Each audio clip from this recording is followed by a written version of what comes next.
Le symbiote et Eddie Brock vont se réunir pour un ultime combat, un ultime film dans Venom 3 The Last Dance. Il semble bien que ce soit leur dernier combat et que Venom va y lisser sa vie en se sacrifiant. Dans cette vidéo, je vais vous expliquer pourquoi c'est tout à fait possible, quelles sont les différentes manières par lesquelles Venom peut décéder et surtout pourquoi il serait amené à se sacrifier dans Venom 3. Beaucoup de choses sur lesquelles on va revenir, donc accrochez-vous bien, je suis Ludo du Ludoverse, on est parti pour l'univers de Venom. Let's go. Le contexte, qu'est-ce qu'il se passe dans Venom 3 ? Eh bien Venom, il est revenu dans son univers car il avait fait un petit coucou dans l'univers de Marvel Cinematic Universe avec Spider-Man No Way Home, dans lequel on le voyait dans la scène post-générique notamment. Il avait été téléporté dans le film Venom de Let There Be Carnage à la fin de ce petit film là, et dans No Way Home on le voyait dans la scène post-générique dans laquelle on le voyait revenir du coup dans son univers principal qui est celui de l'univers de Sony, étant donné qu'il y a l'univers de Sony d'un côté avec les films Venom, Morbius, etc. et de l'autre on a les films du Marvel Cinematic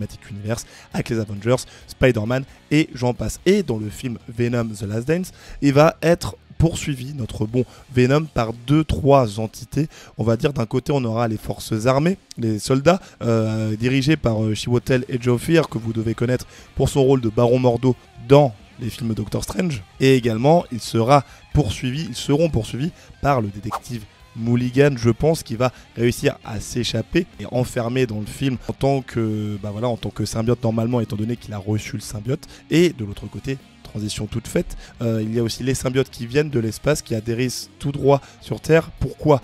On ne sait pas exactement, et dans le film il y aura toute une course-poursuite entre ces différents acteurs qui vont chercher à choper Eddie Brock et Venom. Ils vont devoir lutter, tuer et peut-être même protéger des gens, parce que oui, je reviendrai un peu plus tard, il semble qu'il soit là aussi pour protéger quelqu'un en particulier. Vous inquiétez pas, on finit le contexte et on y vient tout de suite. Et juste pour vous donner encore d'autres informations sur Venom The Last Dance, le film sera réalisé par Kelly Marcel. C'est elle qui a écrit les scénarios, qui s'est occupée des scénarios de Venom 1 et Venom 2. Elle rempile cette fois-ci à la réalisation et au scénario également. Donc voilà, vous avez un peu toutes les clés en main pour comprendre ce qui va se passer tout de suite, parce que, répondons à la question, pourquoi Venom va mourir dans Venom The Last Dance, tout simplement. Et bien déjà parce que le film, il a été annoncé comme étant, vous le savez, le 3e film des aventures solo de Venom, mais surtout comme le dernier film Venom avec Tom Hardy. Donc rien qu'avec ce postulat-là, on peut partir dans l'optique où il y a déjà une raison de le tuer dans ce film-là pour dire voilà, on tourne la page avec ce Venom et on passe peut-être avec un autre symbiote ou je ne sais quoi qui se lierait, enfin bref, un autre héros dans cet univers symbiotique, appelons-le comme ça, et comme ça on repart directement, ou du moins d'une feuille blanche, ce qui permettrait d'ailleurs d'une certaine manière de laisser de la place du côté du Marvel Cinematic Universe pour que le Spider-Man de Tom Holland rentre enfin en collision avec un Venom, du moins celui de son univers. Et d'autre part, qu'est-ce qui peut laisser penser qu'il va mourir ? C'est aussi comment la campagne marketing est extrêmement centrée sur la dernière fois où on voit Venom, ou du moins le symbiote, et Eddie Brock. Parce que déjà, on a le titre Venom The Last Dance. Donc The Last Dance qui fait référence, vous devez le savoir, bande d'experts du basket, apprenons à parler toujours. Voilà, j'ai voulu être semi-méchant, et puis voilà, ça m'a coupé, j'en bégaye. Mais du coup, oui, le documentaire The Last Dance, dans lequel on retrouvait la grande époque des Chicago Bulls avec Michael Jordan et leur dernière compétition, si je ne me trompe pas. Bon, je l'ai vu, mais ça fait longtemps et le documentaire est excellent. Je vous conseille d'aller le voir. Donc, petit clin d'œil par rapport à ça, comme quoi c'est vraiment la dernière fois où le symbiote Eddie Brock et du coup l'interprète Tom Hardy sont tous réunis. Il y a aussi le trailer qui, lorsqu'il est sorti, on a bien vu que Eddie, il tendait à ne pas s'en sortir, du moins à la fin on le voyait dans un hélicoptère, genre le gars il bougeait quasiment plus, à croire qu'il était déjà mort, voire qu'il allait mourir à ce moment-là. Donc autre petit indicateur, et bien entendu le poster de Venom The Last Dance, où il y a écrit en français sur le poster jusqu'à ce que la mort les sépare. Donc le seul moyen de les séparer, c'est la mort, et donc ça pourrait très bien être la mort du symbiote, de Eddie Brock, ou des deux en même temps, ou peut-être la mort d'un autre personnage, qui sait. Voilà, en tout cas on va continuer sur les petites explications, parce que sachant qu'on part dans l'optique où Venom a toutes ses chances de mourir, comment Venom et Eddie Brock vont-ils mourir dans Venom 3 ? Eh bien il y a encore une fois plusieurs possibilités dans cet arbre de décision scénaristique qui est exceptionnel. La première possibilité, ou du moins le gros titre si on peut dire, c'est qu'il va mourir au combat en se sacrifiant, ou juste au combat au global, protégeant des gens, parce que Eddie Brock et le symbiote, ils auront normalement une mission dans ce film qui est de protéger Peter Parker, parce que oui, une sorte de synopsis avait un petit peu fuité concernant l'histoire du film, et je pense qu'ils dévoileront ça un petit peu plus dans le film, dans le prochain trailer, parce que dans ce synopsis, rien n'est confirmé, rien n'est officiel, mais il semble quand même très très probable que ce soit vrai. Eh bien, Venom va tenter de protéger un jeune Peter Parker de 10 ans, parce qu'il va tenter de base de le tuer, étant donné que Peter Parker, ou Spider-Man si vous préférez, est destiné à l'éliminer, et au final, en voyant que c'est un enfant de 10 ans, il va décider de le protéger, donc à voir si ce sera le cas. Eddie Brock et le symbiote, ils vont du coup, en cherchant à le protéger, ils vont chercher à empêcher les symbiotes qui viennent de l'espace, ou même ceux qui sont déjà sur Terre, de l'éliminer, parce qu'il semble aussi que ce soit potentiellement une sorte de menace pour ces derniers. Bon là, c'est plus une hypothèse que ce qu'il y a dans le scénario, mais ça peut être aussi une belle manière de voir donc Eddie Brock mourir en protégeant Peter Parker face à une armée de symbiotes. L'autre possibilité, c'est qu'il se fasse éliminer par Toxine, qui est détenu et contrôlé contrôlé plus ou moins, je pense qu'ils partagent tous les deux le contrôle par le détective Mulligan, qui avait reçu du coup un bout de symbiote venant de Carnage dans Venom 2, à la fin de Venom 2, et son objectif c'était d'éliminer les monstres, et on peut se dire que qu'en se voyant lui-même, qu'il est déjà la naissance, que tout le problème symbiote, il part de Venom, étant donné que Venom, on va dire que c'est son grand-père, étant donné que Venom c'est le père de Carnage, et Carnage c'est le père de Toxine. On peut se dire que vraiment la source de tous les problèmes qui touchent plus ou moins la Terre avec les symbiotes, ça vient de Venom, et il pourrait s'affronter, etc. Et de chercher à protéger je ne sais qui, et se faire transpercer à un moment, ça peut être aussi une possibilité.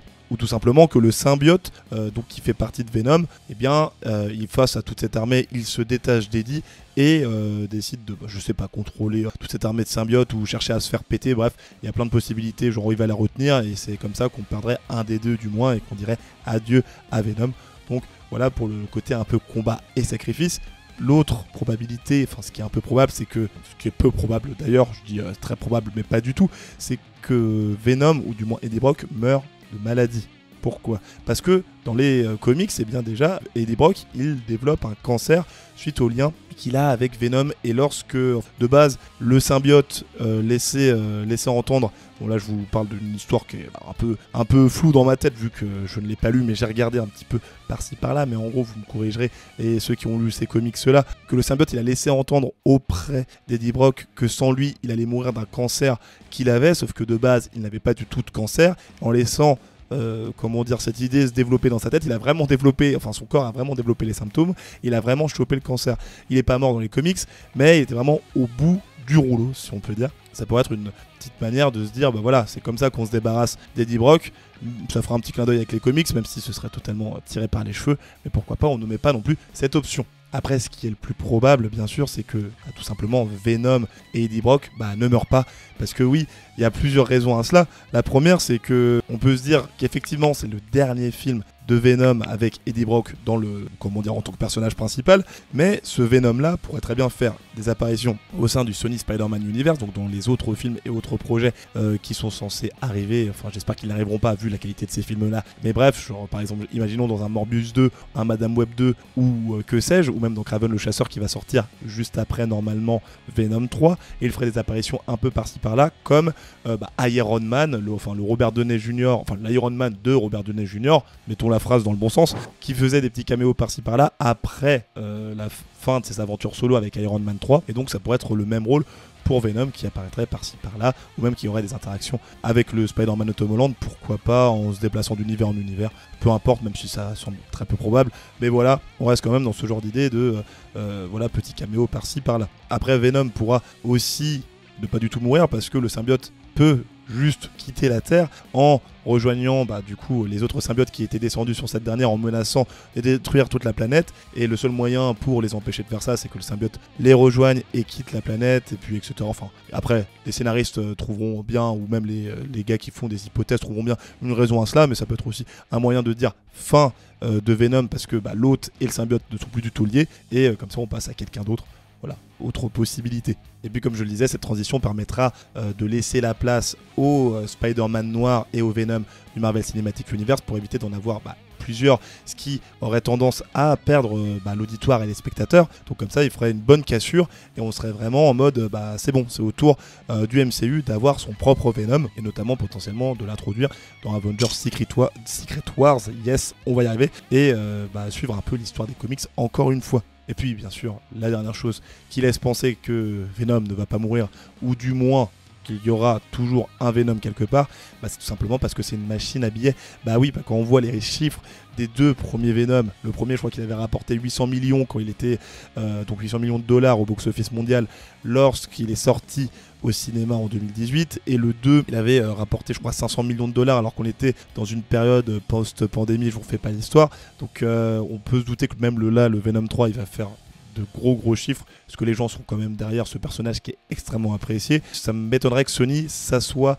sur autant d'argent, et même Marvel au global, s'ils peuvent justement trouver un accord donc du côté du MCU et de Sony pour qu'ils puissent se servir de Venom dans le MCU, ça peut être aussi une certaine manière de toucher des pépettes, comme on dit dans le milieu. Donc voilà concernant toutes les possibilités. Maintenant à voir s'il va mourir ou s'il va survivre lorsque le film sortira en fin d'année, en octobre. Je n'ai plus la date, je crois que c'est le 30 octobre. Peut-être que je me trompe, vous me direz dans les commentaires. Mais pour patienter en tout cas, si vous vous demandez pourquoi Venom ne sera pas dans Spider-Man 4, j'ai fait une vidéo juste ici. Et si vous vous demandez comment et pourquoi Wolverine a laissé mourir son univers dans Deadpool et Wolverine qui sortira en juillet, j'ai fait une vidéo juste là. C'était Ludo du Ludoverse, à la prochaine, salut!